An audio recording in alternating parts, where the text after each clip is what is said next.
हम आपको UP board के क्लास 12 मैथमेटिक्स के कुछ इंपॉर्टेंट क्वेश्चंस कराने वाले हैं। क्वेश्चन नंबर 3 और क्वेश्चन नंबर 4 में चार क्वेश्चन आते हैं 2-2 नंबर के, यानी कि तीसरा क्वेश्चन जो है 8 नंबर का होता है और चौथे क्वेश्चन में जो 4 क्वेश्चन होते हैं वो भी 2 गुणा 4 करके 8 नंबर के होते हैं। कुल मिला के 16 नंबर के क्वेश्चन हम आपको कराने वाले हैं। जो क्वेश्चन मैं ये करा रहा हूं आप मान के चलिए पेपर में से ऐसे ही छपे हुए मिलने हैं ये, ठीक है। तो चलिए स्टार्ट करते हैं। देखो आप इसका एक बार इन क्वेश्चंस का स्क्रीनशॉट ले लो, मैं यहां से इनको हटा देता हूं। आप सबका इनका स्क्रीनशॉट ले लो और पहले क्वेश्चन से हम यहां स्टार्ट करेंगे। तो ये जो टोटल क्वेश्चन हम करने वाले हैं 2 गुणा 8 यानी कि 16 नंबर के हम ये क्वेश्चन करने वाले हैं, ठीक है। आज 16 नंबर का हम इंपॉर्टेंट पढ़ने वाले हैं। आप इसका स्क्रीनशॉट ले लो पहले, और पहला क्वेश्चन ये है जिसको हम हल करेंगे, ठीक है। तो देखो पहला क्वेश्चन क्या है हमारे पास। क्वेश्चन नंबर 1 में क्या दिया है, दिया है d d x f of x is equal to क्या है 2x प्लस 1 अपॉन एक्स, ये दिया है, ठीक है। अब इसका देखो जब हम समाकलन करेंगे तो क्या होगा, यहां से डी डी एक्स हट जाएगा और इसका हम समाकलन कर देंगे। तो जब हम इसका समाकलन करेंगे, ठीक है, जब इसका हम समाकलन करेंगे, समाकलन करने पर तो क्या होगा, ये खाली मिलेगा f x is equal to, इसका समाकलन 2, इसे ऐसे निशान लगा दो, 2x plus 1 upon x d x, ठीक है। ये हमने इसका समाकलन कर दिया।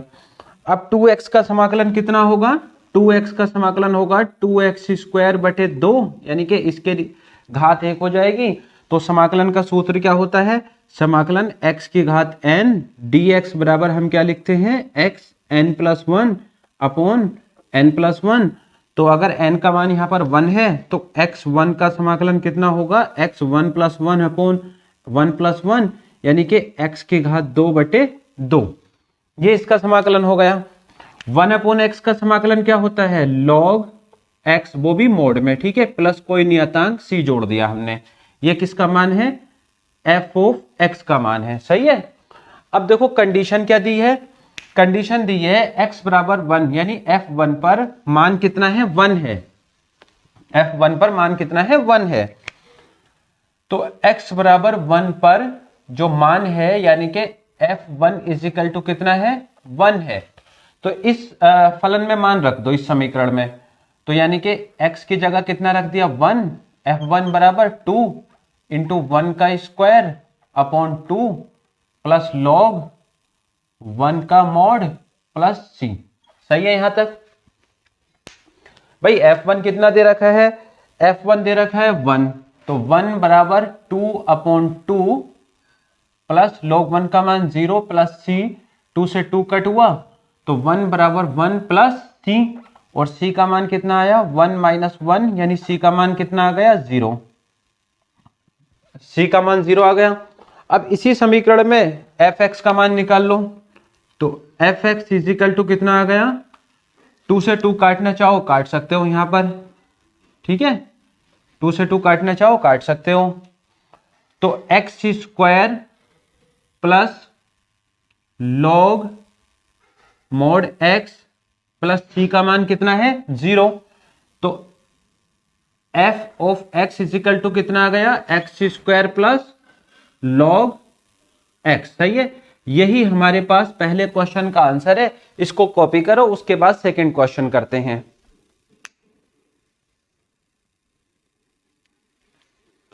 कर लिया कॉपी। दूसरा सवाल जो है वो है अवकल समीकरण का, ठीक है। इसको साफ कर देते हैं। दूसरा सवाल है अवकल समीकरण का। देखो क्या है दूसरा सवाल, y dx minus x d y बराबर 0 है, दिया है y dx minus x d y is equal to 0। यहां से दोस्तों आप एक काम कर लो, y dx बराबर क्या लिख सकते हो x dy। अवकल समीकरण को कैसे हल करते हैं, y के पद एक तरफ करो dy अपॉन y, और x के पद एक तरफ कर लो, ठीक है। दोनों ओर का समाकलन ले लो, dy upon y is equal to समाकलन dx अपॉन x, ठीक है। इसका समाकलन कितना हो जाएगा log y is equal to, इसका समाकलन क्या हो गया log x प्लस सी। अब ध्यान रखना लॉग से ही जोड़ेंगे क्योंकि दोनों तरफ लॉग आ रहा है हमारा, तो लॉग के नियम से ये दोनों आपस में इंटू में आ जाएंगे, सही है, लॉग से लॉग कट जाएगा, तो y mod is equal to c x mod. अब इसको आप ऐसे भी लिख सकते हो y is equal to c x. यही हमारे पास आंसर है, ये कॉपी कर लो। उसके बाद हम थर्ड क्वेश्चन करते हैं। ये तीसरा सवाल है, इसमें तीनों की मल्टीप्लाई करनी है। देखो कैसे करेंगे समझ लो। इस आव्यूह का क्रम क्या है, इसकी रो कितनी है 1 और कॉलम कितने हैं 2, इसके 2 रो है 2 कॉलम है, और इसका रो कितना है 2 और कॉलम कितना है 1, सही है। ये क्रम हमने इसका लिख दिया है। अब एक काम कर लो आप, ठीक है, इसकी और इसकी आपस में मल्टीप्लाई कर लो, तो ये चीज सेम होनी चाहिए। अगर सेम है तो मल्टीप्लाई हो जाएगी, गुणा हो जाएगी। अब जो उत्तर आएगा वो आएगा 1 गुणा 2 का। उत्तर का आएगा 1 गुणा 2 का, यानी कि 1 क्या होगी, रो होगी, और 2 कॉलम होंगे। कैसे समझ लो आप, 2x से 1 में करो, 2x इंटू 1 प्लस 3 गुणा -3, सही है। अब 2x से 2 में करो, 2x से 2 में प्लस 2x से 2 में 3 से 0 में, तो ये हमने इसकी गुणा कर दी। अब इसमें देख लो कितनी रो है कितने कॉलम है, 1 रो है और 2 क्या है कॉलम है, सही है ना। और बाकी क्या है x, इसको ऐसे उतार दो, x3 बराबर 0, सही हो गया। समझ लो आ गया इसको, तो इसको लिख दो 2x माइनस 9 और 4x, वो तो 0 हो गया, और साथ में क्या चल रहा है x3 बराबर 0। अब देख लो ये कितने बाई कितने का आव्यूह है, ये आव्यूह है, इसमें एक तो रो है, एक रो हो गए 2 कॉलम हो गए, और इसमें क्या है 2 रो है और 1 कॉलम है, ठीक है। अब ये समान आ गया, जब ये समान आ जाता है तो इसकी हम गुणा कर लेंगे, तो रो बाई कॉलम हम गुणा करेंगे। फिर इसकी तो 2x माइनस 9 से किस में करेंगे, x में, 2x माइनस 9 से करते हैं हम x में, सही है, और प्लस 4x से 3 में, 4x से 3 में, सही है। ये हमारे पास गुणा आ गई। अब देखो ये कैसे क्रम आया, ये आया 1 1 का क्रम, ठीक है, 1 रो है 1 कॉलम है, बराबर कितना 0। तो अब इसमें मल्टीप्लाई कर दो, 2x square minus 9x plus 4 तिया 12x बराबर कितना है 0, सही है। तो यानी कि इस आव्यूह का मान कितना आ गया, 0 आ गया। तो 2x स्क्वायर माइनस 9x से प्लस 12x से 9x गए, कितना बचा 3x बचा, 12 में से 9 गया, 3x बराबर 0। तो 2x प्लस 3x इसमें कॉमन आ गया, बराबर 0।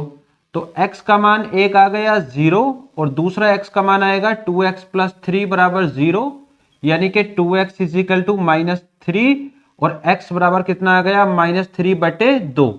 तो x के 2 मान आ गए, एक आ गया -3/2 और एक x का मान आ गया 0। तो यही हमारे पास इसके आंसर आ गए। 3 क्वेश्चन हो गए दोस्तों, ये आप उतार लो। उसके बाद हम चौथा क्वेश्चन कर लेते हैं, इसको कॉपी कर लो।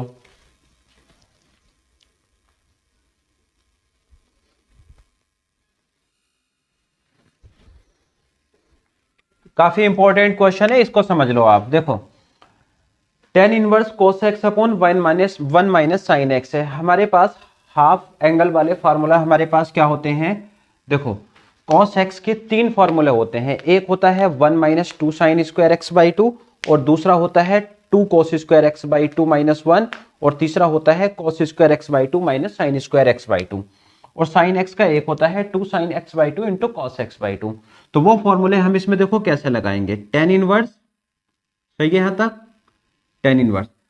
अब जो cos x है उसको लिख दो cos square x by 2 minus sine square x by 2। अभी भी बात वही है, क्योंकि इसका सूत्र क्या है cos x है, ठीक है। अपॉन 1 की जगह क्या है 1 की जगह आप लिख सकते हो sine square x by two plus cos square x by to, क्योंकि इसका मान अब कितना होता है 1 होता है। और साइन एक्स की जगह क्या लिख सकते हो minus two sine x by two into cos x by two. ठीक है, ये देखो a square plus b square minus two a b का सूत्र बन रहा है, तो इसकी जगह आप लिख दो सूत्र। तो टेन इनवर्स, एक काम करो इस वाले को एक बार जोड़ दो एक बार घटा दो, cos A square minus B square का सूत्र लगा दो, कॉस एक्स बटे दो माइनस साइन एक्स बटे दो एक ब्रैकेट में, और दूसरे ब्रैकेट में कॉस एक्स बटे दो प्लस साइन एक्स बटे दो। सही है, इसमें क्या सूत्र बन रहा है कॉस एक्स बटे दो प्लस साइन एक्स बटे दो का होल स्क्वायर। देखो माइनस है ना, तो माइनस स्क्वायर। आप बोलोगे सर साइन एक्स बटे दो माइनस कॉस एक्स बटे दो क्यों नहीं लिया, स्क्वायर है, ये पहले लिखो या ये पहले लिखो उससे कोई फर्क नहीं पड़ेगा, और ऐसा इसलिए लिखा है ताकि एक पद हम यहां से इसका ये काट सकें। अब जो बचा उसे उतार लो, टेन इनवर्स क्या बचा cos x plus cos x बटे दो प्लस साइन एक्स बटे दो अपॉन कॉस एक्स बटे दो माइनस साइन एक्स बटे दो। इस सवाल में अंश बाहर में cos x बटे दो से भाग कर दो, अंश बाहर में cos x बटे दो। ऐसा इसलिए हम करेंगे क्योंकि हमें tan बनाना है। किससे भाग कर रहे हैं cos x बटे दो से भाग कर रहे हैं हम, क्योंकि हमें एक्चुअली में tan बनाना है भाग करने पर। चलो जब इस पे cos x बटे दो से भाग करेंगे तो देखो क्या लिखा जाएगा tan इनवर्स लिख दो cos x बटे दो बटे cos x बटे दो, सही है, प्लस sin x बटे दो बटे cos x बटे दो, और हर पद में करना है ये ध्यान रखना, अपॉन कितना आएगा बताओ cos x बटे दो अपॉन cos x बटे दो, सही है, माइनस साइन एक्स बटे दो अपॉन cos x बटे दो। देखो सारे पदों में हमने क्या कर दिया cos x बटे दो से भाग कर दी, इससे ये कटा इससे ये कटा, तो ये बन गया हमारे पास tan इनवर्स 1 प्लस साइन बटे cos क्या बचा tan हो गया tan x बटे दो अपॉन 1 माइनस tan x बटे दो। यहां तक समझ आ गया अच्छे से, कोई डाउट यहां तक? एक काम कर लो, अब देखो इस tan x बटे दो में अगर मैं एक गुणा में भी लिख दूं तो कोई फर्क नहीं पड़ेगा। अच्छा tan 45 का मान कितना होता है tan पाई बटे 4 का एक होता है, तो एक की जगह tan बटे पाई बटे 4 लगा दो, लेकिन यहां मत लगाना यहां लगाना, ठीक है। तो tan क्योंकि सूत्र में यही होता है, तो 1 की जगह tan पाई बटे 4 प्लस tan x बटे दो बटे 1 माइनस एक गुणा में है ना, तो tan पाई बटे 4 इंटू tan x बटे दो। अब भैया ये सीधा सीधा फॉर्मूला बन गया है, ये हो गया समझ लो a और ये समझ लो आप b। तो अब ये फॉर्मूला किसका है tan a plus tan b का, तो tan inverse tan a plus b, a की जगह कितना है पाई बटे 4 प्लस b की जगह कितना है x बटे 2, तो tan से तो tan कट गया, तो हमारे पास कितना बचेगा पाई बटे 4 प्लस x बटे 2। यही हमारे पास आंसर है। ये हो गए 4 सवाल, इसको कॉपी कर लो, फिर उसके बाद हम 5वां सवाल ले लेते हैं।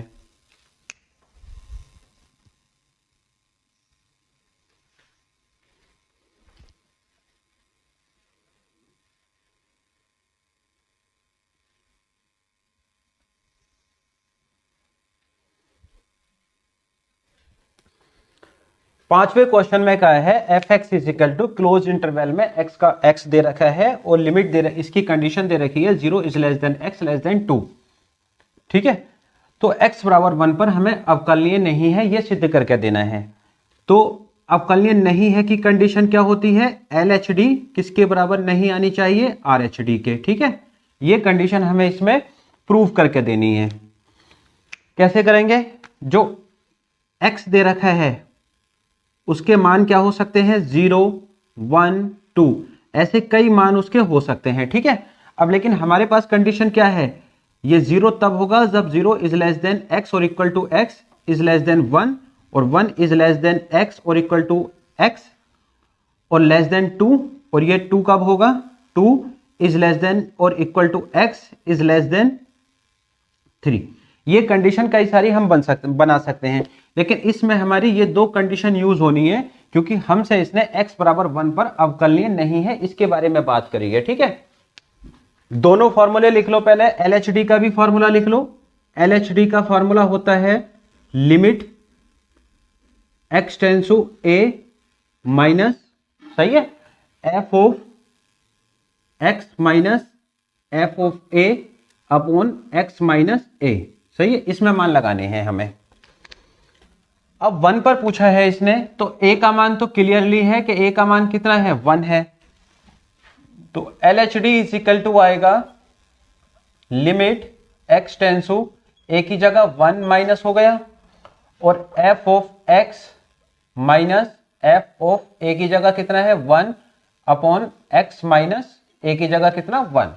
सही है, जो दिया होता है वो a का मान होता है जिस पर जांच करनी है, चाहे सातत्य की करो चाहे अवकलनीय की करो। ये हो गया। अब x टेंस टू 1 का बेसिकली मतलब क्या है, 1 माइनस का, इसका मतलब है x बराबर है 1 माइनस h और जहां h बिलोंग कर रहा है 0 को। ठीक है, तो limit h tends to 0, h tends to 0, f of x की जगह कितना लिखोगे, f ऑफ x की जगह 1 minus h minus f of 1 upon x की जगह कितना, 1 माइनस h माइनस 1 लगा दिया मान x का, जहां जहां इसमें x है उसकी जगह 1 माइनस h रख दिया। सही है, अब जो f ऑफ 1 माइनस h का मान कितना होगा, क्योंकि ये 0 1 से कुछ कम है, 1 से कुछ कम है, इट मींस ये वाली वैल्यू उठेगी 0। ये मत उठा लेना, गलत हो जाएगा, 0 उठेगी।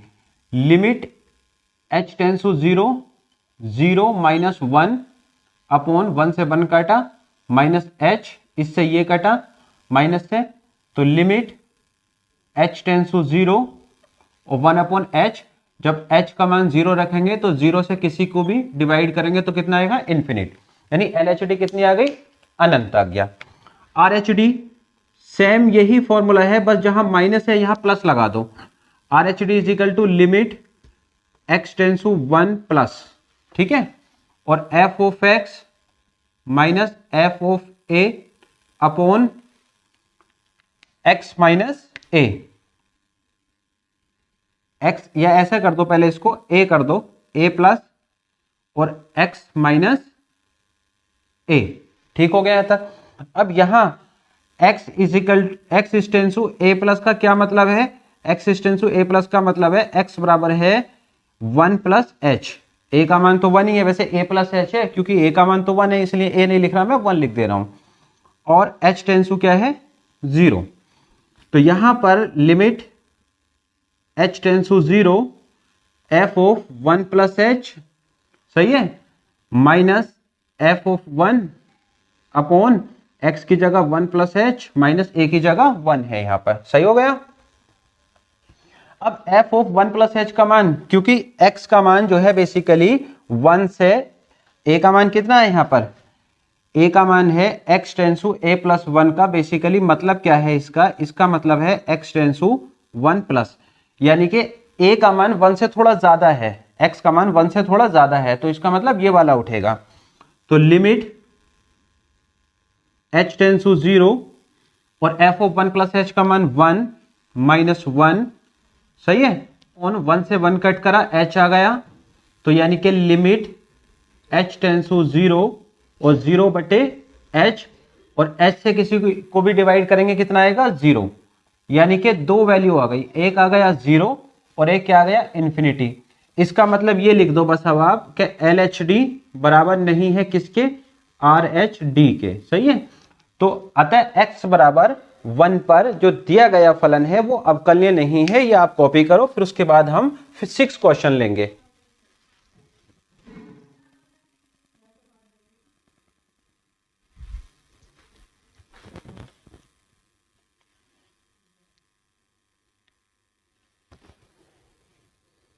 छठे क्वेश्चन में a और b के मान दे रखे हैं और हमसे पूछा है कि a प्लस बी तथा a माइनस बी आपस में क्या है, लंबवत हैं। जब दो वेक्टर आपस में लंबवत होते हैं तो उनका अदिश गुणनफल कितना आना चाहिए, a प्लस बी और a माइनस बी आपस में कितना आना चाहिए, 0 आना चाहिए। अदिश गुणनफल लंबवत की क्या पहचान है, अदिश गुणनफल कितना होना चाहिए, यानी डॉट प्रोडक्ट, अदिश गुणनफल कितना होना चाहिए, 0 होना चाहिए। इससे ये क्या पता चलेगा कि a प्लस बी और a माइनस बी आपस में लंबवत हैं। तो हमें सबसे पहले a प्लस बी और a माइनस बी के मान निकालने हैं इसमें से। तो a प्लस बी क्या आएंगे, 5i और 1i जोड़ के कितना हुआ, 6i। सही है, 3j में से 1j घटाया 2j। सही है, और -5 के और -3 के कितना हो गया, -8 के। सही है, अदिश गुणनफल 0 का मतलब क्या है, किसकी पहचान है, आपस में ये क्या होंगे, लंबवत। ठीक है, अब a माइनस बी निकाल लो, a माइनस बी, इससे इसको घटा दो तो कितना मिला, 4i और -4j और +2k। ये हमारे पास a प्लस बी और a माइनस बी के मान आ गए। अब इनका अदिश गुणनफल निकालते हैं हम, यानी कि a plus b dot a minus b हमें निकाल के 0 सिद्ध करना है, a माइनस बी। तो a प्लस बी का मान कितना है, आपके ऊपर ही लिख रहा है 6i plus 2j -8k dot किसके साथ करनी है, 4i - 4j + 2k, 4i - 4j + 2k। देखो अदिश गुणनफल कैसे निकालेंगे, जो i का इधर 6 है इधर 4 है, केवल इन दोनों की गुणा कर लो। तो 6 × 4, j का इधर कितना है 2 और इधर -4 है, प्लस 2 × -4 प्लस -8 × 2, -8 × 2, यहां पर ब्रैकेट लगा दो क्योंकि दो साइन एक साथ आ रहे हैं। तो 6 चौक 24 हुआ, 4 दूनी 8 हुआ, 8 दूनी 16 हुआ, तो यानी कि 24 - 24, 16 8 24 हो गए, बराबर कितना आ गया, 0। इसका मतलब ये हुआ कि a प्लस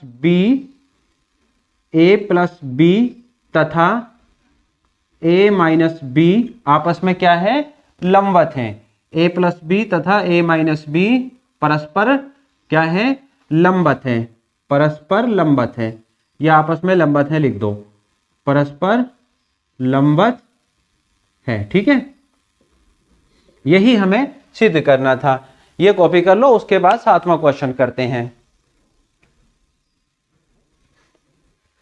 ये 7वां क्वेश्चन है दोस्तों, दिया है sin y = x cos a + y, तो हमें यह सिद्ध करना है।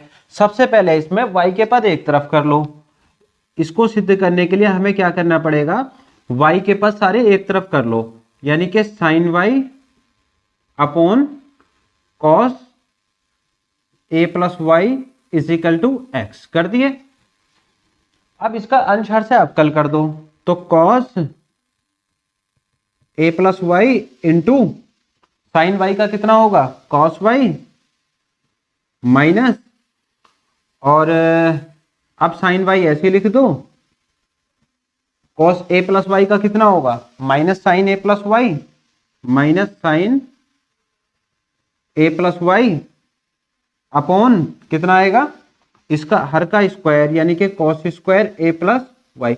ध्यान रखना अलग अलग dy/dx मत लिखना, एक बार यहां डाल दो dy/dx बराबर x का कितना हुआ, 1। सही है, यहां पर माइनस माइनस प्लस लिख दो, माइनस माइनस प्लस लिख दो, यानी कि cos a plus y into cos y minus minus plus sine Y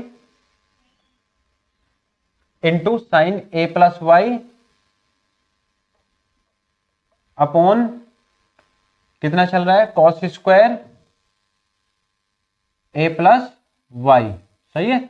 और डी वाई बटे डी एक्स बराबर कितना है, 1 है। डी वाई बटे डी एक्स बराबर कितना है, 1 है। देखो ये हुआ ए, ये बी, सही है, ये हुआ ए और ये हुआ बी। अब ये सूत्र किसका बन गया, ये सूत्र बन गया cos a into cos b plus sine a into sine b. ये सूत्र होता है कॉस ए माइनस बी का। तो कॉस ए की जगह कितना है, ए प्लस वाई, माइनस बी की जगह कितना है, Y, upon cos square a plus y, सही है ना। डी वाई बटे डी एक्स बराबर कितना, 1। वाई से वाई कट कर दो तो क्या बचा, cos A upon cos square a plus Y D y बटे डी एक्स बराबर कितना, 1। अब देखो यहां से अगर मैं डी वाई बटा डी एक्स का मान निकालूं तो ये चला जाएगा इनटू में और ये चला जाएगा भाग में। तो डी वाई बटे डी एक्स बराबर cos square a plus y upon cos A. यही हमें सिद्ध करना था, ठीक है, यही सिद्ध करना था। ये कॉपी कर लो आप। उसके बाद अगला क्वेश्चन ले लेते हैं 8वां, ये कॉपी कर लो। 8वां क्वेश्चन जो है रेखिक प्रोग्रामन से है, जिसमें एक फंक्शन दे रखा है z बराबर ए एक्स प्लस बी वाई, और इसमें हमसे पूछा है 4 6 पर अधिकतम मान 42 है, 3 2 पर न्यूनतम मान 19 है। तो ए और बी के मान पूछे हैं इसमें, ठीक है। तो सबसे पहले जो दे रखा है वो उसको उतार लो। z इजिकल टू क्या है, ए एक्स प्लस बी वाई है, ठीक है। अब 4 6 है, यानी कि x और y की वैल्यू कितनी है, 4 6। इस पर z का मान अधिकतम कितना है, 42 है, ठीक है। तो 42 बराबर 4a प्लस 6b, सही है। था 42 बराबर 2, इसमें से वो आ जाएगा कॉमन, तो 2a प्लस 3b। इससे ये कट कर दो 21 बार, तो 2a plus 3b is equal to कितना आ गया, 21। समीकरण नंबर क्या बन गई, 1 बन गई है, ठीक है। अब दूसरी कंडीशन में क्या दे रखा है, 3 2 पर न्यूनतम मान दे रखा है। z बराबर क्या है, ए एक्स प्लस बी वाई। अब क्या दे रखा है, एक्स वाई की जगह 3 2, सही है। इस पर न्यूनतम मान 19 है, तो 19 बराबर x की जगह 3 है 3 और y की जगह 2 2b। तो ये समीकरण बन गई हमारी 3a प्लस 2b बराबर 19। 2 समीकरण बन गई, इनको हल कर लेना है और a और b के मान निकल आएंगे। देखो अगर इस समीकरण में मैं 3 से मल्टीप्लाई कर दूं तो ये देखो 6 हो जाएगा, और इस समीकरण में 2 से मल्टीप्लाई कर दूं तो b से b कट जाएगा। 3 तिया 9, 3 दूनी 6b, 19 तिया 57 और 2 दूनी 4 प्लस 2 तिया 6b बराबर 21 दूनी 42। घटाने पर माइनस माइनस माइनस कट गई है, तो कितना बचा, 5 है बराबर 7 में से 2 गया 5, 5 में 4 गया 1, तो a का मान आ गया 15 बटे 5, 5 तिया 15 और a का मान कितना आ गया 3। अब a का मान किसी भी समीकरण में रख के b का निकाल लो। a का मान समीकरण 1 में रख देते हैं, a का मान समीकरण 1 में रख दो, समीकरण 1 में रख लेते हैं। समीकरण 1 क्या है, 2a प्लस 3b, यानी कि 2 गुणा a की जगह 3 प्लस 3b बराबर 21, तो 2 तिया 6 प्लस 3b बराबर 21, तो 3b बराबर 21 माइनस 6 15 बच जाएंगे यहां से। 3b बराबर 15, तो b बराबर 15 बटे 3, 3 पंजे 15, तो b का मान कितना आ गया 5, b का मान 5 आ गया और a का मान 3 आ गया। ये आंसर आ गए हमारे, ठीक है। ये कॉपी कर लो आप। उसके बाद हम नवा क्वेश्चन लेते हैं।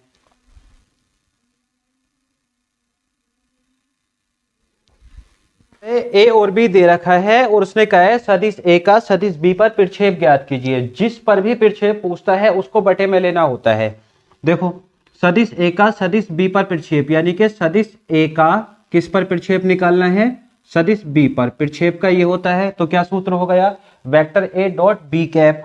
अब भैया बी कैप की जगह आप क्या लिख सकते हो, बी कैप की जगह लिख सकते हो बी वेक्टर बटे बी वेक्टर का मोड। तो सदिश ए का बी पर प्रक्षेप हम निकाल रहे हैं, तो पहले हमें ए डॉट बी निकालना पड़ेगा। ए का मान कितना है 2i plus 3j dot B का मान कितना है 3i माइनस 2j अपॉन, सही है। बी वेक्टर का मोड है तो अंडर रूट 3 का स्क्वायर प्लस माइनस 2 का स्क्वायर, सही है ना। अब इसकी गुणा आ जाएगी 2 गुणा 3 प्लस 3 गुणा माइनस 2 अपॉन 3 का स्क्वायर 9 और 2 का स्क्वायर 4। तो 2 तिया 6 माइनस 6 बटे अंडर रूट 13, 6 में से 6 गए 0 बटे अंडर रूट 13, तो 13 से इसको अंडर रूट 13 से भाग देंगे 0, तो 0 आंसर आ गया, ठीक है। लास्ट क्वेश्चन देख लेते हैं, इसको कॉपी कर लो। 10वें क्वेश्चन में पूछा है एक ऐसी रेखा का समीकरण ज्ञात करना है जो बिंदु 1 से होकर गुजरती है तथा z अक्ष के समांतर है। तो जो रेखा z अक्ष के समांतर होती है तो उसके दिक् अनुपात कितने होते हैं, दिक् अनुपात होगा 0 0 1। जिस भी अक्ष के समांतर होती है वो 1 रख देना और बाकी सारे क्या है 0 0 रख देना, ठीक है। बिंदु दे रखे, कार्तीय समीकरण क्या होता है हमारे पास, x minus x1 upon a बराबर y minus y1 upon b बराबर z minus z1 upon c। ये कार्तीय समीकरण होता है। x1 का मान कितना है 1, a का मान कितना है 0, y1 का मान कितना है 1, b का मान कितना है 0 और z1 का मान कितना है 1 और c का मान कितना है 1। तो यही हमारे पास समीकरण आ गया, कार्तीय समीकरण, सही है। तो दोस्तों ये थे यूपी बोर्ड के स्टूडेंट्स के लिए या हिंदी मीडियम के स्टूडेंट्स के लिए बहुत ही इंपॉर्टेंट ये क्वेश्चन है। 8 आएंगे 2-2 नंबर के और मैंने आपको 10 कराए हैं। अगर आप 10 सही से कर लोगे तो इसी में से ही आपको 8 मिल जाएंगे। चलिए मिलते हैं अगली वीडियो में। वीडियो को लाइक करें, चैनल को सब्सक्राइब करें। Thank you very much.